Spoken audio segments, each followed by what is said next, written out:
kuna mai wetu mai ngoma. Amen.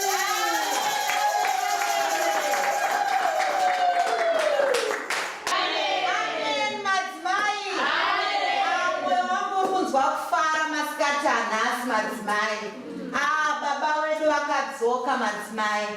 Saka ndakaenda ndikanoona muranda waMwari anga achitidzidzisa kuti madzimai taakuda kuchishanda. Basa raMwari riri kukura. Taakuda kuchimira nebasa raMwari. Amen madzimai. Amen madzimai. Saka naizvozvo umwe neumwe ane tarenda raainaro. Umwe nemumwe ane chaanogonawo kuita nemaoko ake.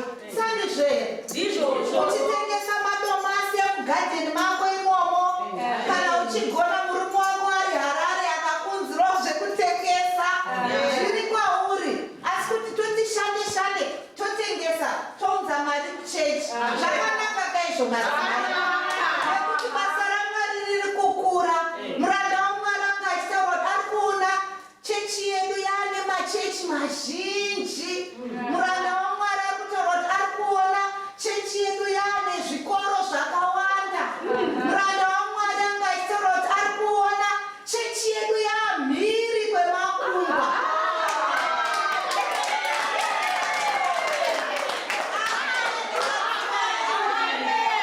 Naizvozvo iwewe semudzimai uchinoshanda kana kukanga nzungu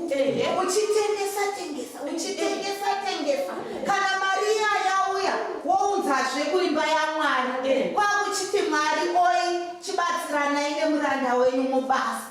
Nekuti muranda waMwari anga achitaura kuti Mwari akati usatye Ezekiel, ndichawe mari yako.